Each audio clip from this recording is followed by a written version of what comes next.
A father destroyed his entire family because he couldn't give his son the PS5 he promised him. A father promised his son a PS5 if he got excellent grades. The son got the grades. The father bought the PS5, and then he sold it. He gave the money to his new stepchildren and expected his actual son to just accept it. When the son was hurt, the father didn't think, maybe I broke my promise. He thought, my son is selfish. That was the first red flag. Then instead of apologizing himself, he made his wife apologize for him. That was the second red flag. Then at his son's birthday, he controlled him the entire time, like the kid was the problem. That was the third red flag.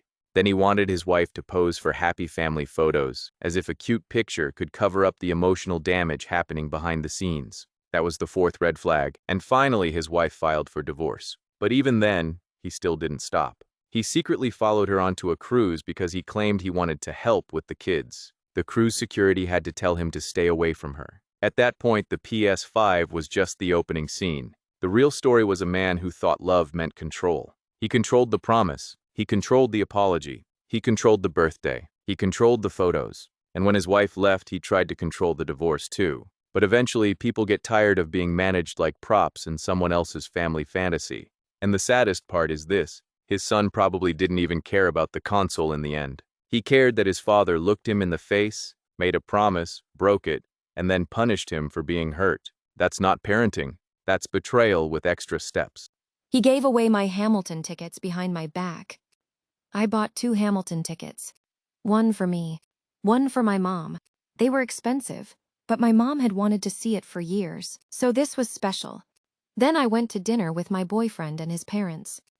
His mom smiled and said, "Thank you so much for giving your tickets to his sister." I stopped eating, because I had never agreed to that.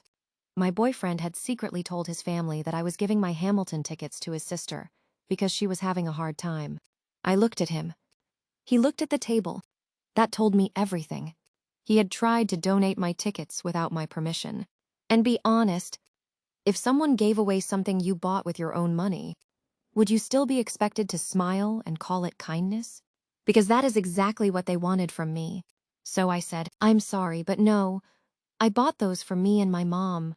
His parents got angry. They said his sister already knew. I said, "Then he needs to explain why he promised her something that was never his." Then they called me selfish, which is wild. Because I paid for the tickets. I planned the night. I bought them as a gift for my mother. But suddenly I was the bad guy because I wouldn't let him use my money to look generous. And that's when it clicked. He didn't care about doing something kind. He cared about looking kind. Because if he really wanted to help his sister, he could have bought her something himself. Instead, he took my gift, put his name on it, and expected me to smile. I kept the tickets. I took my mom. And I learned one very important thing. Never trust someone who gives away your things and then calls you selfish for saying no. I gave my classic muscle car to my stepson and lost my real son forever. Part 1. When I was 17, my dad gave me a black Chevy Chevelle SS. That car was my whole life. I became a mechanic at 19, opened my own garage years later, and I kept that car almost completely original. I fixed it myself, cleaned it myself, protected it like it was part of the family. And my son loved that car too. He was from my first marriage, so he lived mostly with his mom. But when he was little, he would stop by my shop after school, look at the cars, ask questions, and beg me to take him for rides in the Chevelle. He even had a little toy car that looked just like it.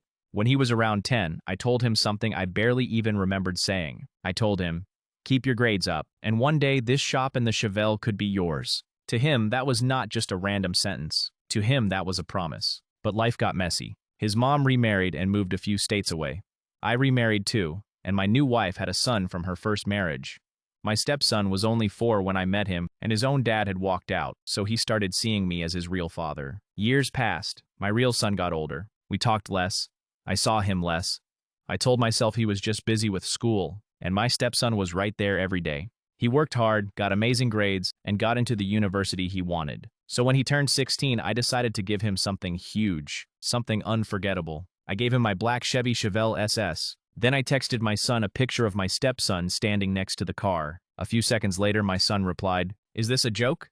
Part 2. I didn't understand why my son was upset. I texted back, "No, why?" Seconds later, he called me. He was yelling. He kept asking me to tell him it was a joke. That's when he reminded me. He said, You promised me that car when I was 10, and then it all came back. The shop, the grades, the Chevelle.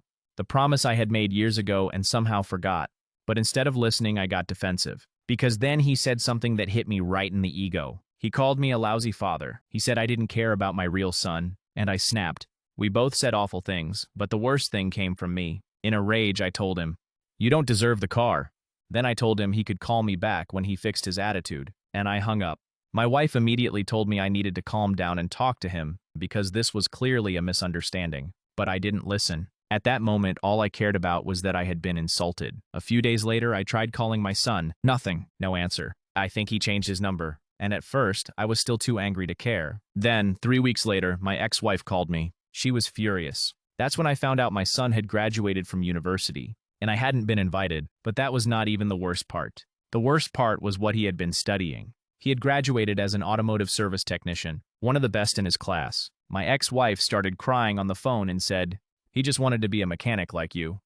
Part 3. That phone call destroyed me. Because for 4 years, while I was telling myself my son was just busy, I never even asked what he was studying. He had been building his whole life around me, around my garage, around that car. My ex-wife told me he had planned to move back, work with me in the shop, and maybe take over one day when I retired. And I had taken the one thing that made him feel connected to me and handed it to someone else. My stepson found out what happened and gave the car back. He said he didn't want it if it meant my son was gone. But by then, it was too late. The car is locked away now. I can't even look at it. For almost a year, I tried to find my son. I called, I searched, I asked around. Nothing. Then yesterday, a package arrived. No letter, no return address. But I knew it was from him. Inside was his old toy Chevy, the little one he had as a kid. There was also an old photo of me and him sitting on the hood of the Chevelle, ripped in half. And underneath that was a videotape. I played it. He was about 7 years old in the video, filming me while I worked on a car in the shop. I heard my own voice.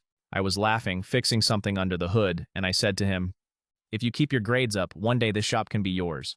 And the Chevy too." That's when I broke, because he didn't just remember the promise. He built his entire future around it, and I forgot. So yeah, I gave my classic car to my stepson, but what I really gave away was my son. My wife threw away my Valentine's flowers.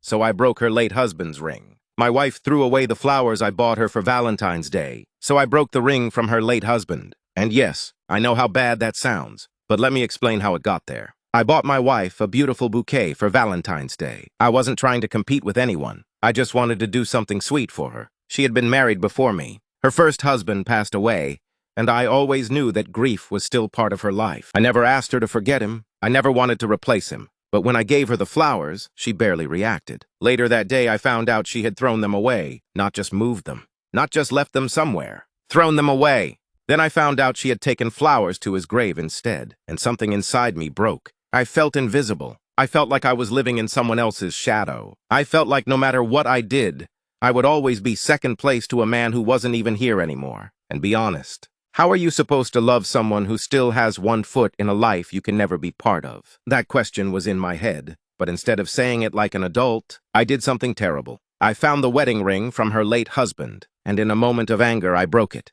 The second I saw her face, I knew I had crossed a line I could never uncross. She didn't scream at first. She just looked at it, like I had destroyed the last physical piece of a life she had already lost once. And that is when I realized the truth. She hurt me by throwing away my flowers, but I hurt her in a way that went much deeper. Flowers can be replaced. A ring from a dead husband cannot. I wanted her to feel my pain, but instead I attacked her grief. And grief is not a competition. It is not something you win against. It is not proof that your spouse loves you less. I thought I was fighting for my place in her life. But I may have destroyed the trust that made that place possible. Because sometimes anger convinces you that you are defending yourself, when really, you are just choosing the cruelest weapon in the room. And I chose the one thing I should have never touched. I broke my wife's dead husband's ring after she threw away my flowers. I bought my wife flowers for Valentine's Day. She threw them away. Then she took flowers to her late husband's grave. And I reacted in the worst possible way.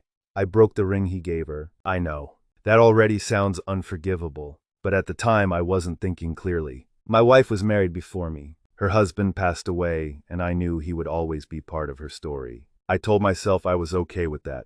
I told myself I was mature enough. I told myself love is not a competition. But then Valentine's Day came. I bought her flowers. I wanted one day where it felt like we were the marriage, not the second marriage, not the after, just us. But when she threw away my bouquet and went to his grave with flowers instead, I felt something ugly rise up in me. I felt rejected. I felt humiliated. I felt like I was standing there with my heart in my hands while she was still choosing him. And here's the question I couldn't stop thinking about. At what point does honoring the past start hurting the person who is trying to love you in the present? That question may be fair. What I did next was not. I found her old wedding ring from him, and I broke it. I wanted her to understand how much she hurt me. But the moment she saw it, I understood something I should have known before. I did not break a piece of jewelry. I broke a memory. I broke a connection to someone she buried. I broke something she could never get back. And suddenly my pain did not feel righteous anymore. It felt small, because yes, throwing away my flowers hurt. Yes, taking flowers to his grave on Valentine's Day hurt. Yes, I should have been honest that I felt like a replacement instead of a husband. But I had no right to punish her grief. Her late husband was not my enemy. My insecurity was. And instead of dealing with it, I turned it into cruelty. Now I don't know if she can forgive me. I don't even know if she should. All I know is this. If you have to destroy someone's past to feel secure in their present, you are not protecting the relationship. You are becoming the reason it falls apart.